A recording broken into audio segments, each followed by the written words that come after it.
Hello everybody, Bill Owen from MMPCTech.com. You may also know me as the lead maniac mod monkey from themodzu.com. How you doing? What we're looking at here is a big black monolithic full tower, if you couldn't tell. And this one is the new 1900 from Antec. It's been a while since Antec's released any new cases. What's that all about? They announced this at last year's 2013 Computex show, and a lot of people have been eagerly waiting for it. The front inputs include a headphone and mic jack, 4 USB 3.0 and 2 USB 2.0. The power and reset buttons are molded into the front bezel plastic. They feel solid, but neither is illuminated. And you have 3 5¼ optical drive bays, and behind the bezel is 3 120mm intake fans. The 1900 is really tall, if you couldn't tell already. It is in fact a monster tower. It measures at 27.4 inches tall, 21.8 inches long by 9 inches wide. Antec describes the 1900 as a super mid-tower on their website, which I'm kind of baffled. It's definitely a full tower, so I don't know why they're calling it that. I mean, has the word full tower become a bad thing? On the back of the 1900 is 3 built-in fan speed switches with high or low speeds, and these are connected to the rear 120mm exhaust fan and the 2 120mm fans in the ceiling of the case. Altogether, there is 6 included 120mm factory fans from Antec in the 1900. The 3 in the front have their own individual high-low fan speed switches connected to them. The 1900 has 9 PCI slots, and they're in the matching green trim as the front bezel grille. The chassis will fit 2 individual ATX-sized power supplies, one located above the other. The bottom power supply location has a filter which is very easily removed. It's made from a durable, flexible plastic to withstand many years of usage. The case has decent-sized feet on the bottom, which are a soft rubber to help dampen vibration, and they're applied with adhesive backing. The factory window is decent sized. It's made from plexiglass and mounted under the sound absorption material, so there wasn't any need for visible fasteners. Taking a look at the back side of the motherboard plate, there's decent space for routing cables and wires. I measured just under an inch gap. Cable grommets are big, and so is the opening in the motherboard for larger heatsink retention brackets. The cable grommets are thick enough, and they do grab the edges so they don't feel like they're going to pop out.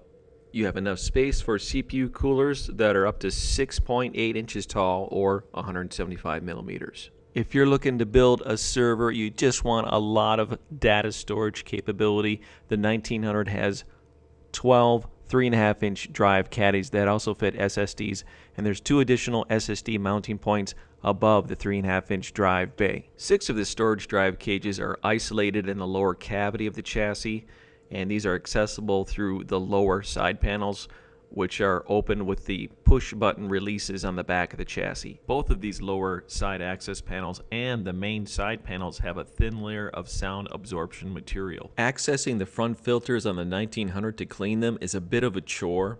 The front bezel should be designed to pull off easily without the need of removing both side panels to access 4 screws. Most cases on the market today have very easily accessible filters, including the cheap ones where you simply just pull off the bezel. Removing the top panel is very easy. There's just 2 thumb screws at the back of the case. With the popularity of all-in-one coolers and do-it-yourself liquid cooling now, I have to say that isolating this tower to only fitting 240mm radiators is sort of baffling. A lot of people seeking full towers for gaming or overclocking are getting used to seeing manufacturers cram every conceivable option they can into a design to compete for sales. So a lot of full towers you're seeing will fit a 360 size radiator or 480 size radiator, or even the 140mm variants. There's already some mid-towers fitting 360 size radiators out of the box. But I think that Antec is isolating this case from a much broader range of sales globally, especially at this price point of $219 retail.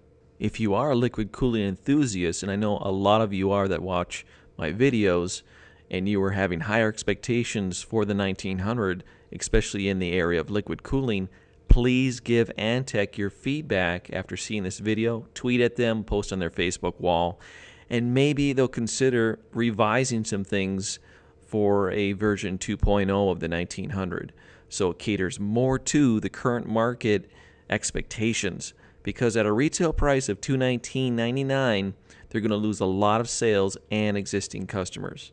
A more justifiable retail price would be $140 to $160. That's what I feel what this is worth when you compare it to what's available out there at the price point of over $200. It's kind of like this guy in his two-wheel drive SUV. He wants to hang out with the real SUVs with four-wheel drive, but he really doesn't have the right equipment. A lot of these little things don't bother me because I'm a case modder. I love to customize things to my liking. However, I know that I'm also the minority as a consumer. Most consumers just want to have everything right out of the box, ready to go, with options that they can grow into. And I guess I'm just a little frustrated that, having been around enough cases, I can see where the improvements could have been made if Antec just applied more time and market research to the 1900. So I guess I'm more disappointed than anything, because I do love monster towers. I mean, they've always been a favorite of mine. I love a case of lots of room. And I know Antec does have good quality stuff. Some of their cases have been around for years. I've had several Antec cases over the past decade of building and modding PCs. And out of the box, they're well made. I just think that the 1900 falters, and there wasn't enough time invested in just really thinking out everything. So anyways, please leave your comments and questions. And if you buy this case and you want to leave any feedback, we'd love to hear from you. And also, I'm sure Antec will be reading the comments for the video too. So I'm Bill Owen from MMPZ Tech, and thanks again for watching and subscribing. And we'll have some more videos for you soon.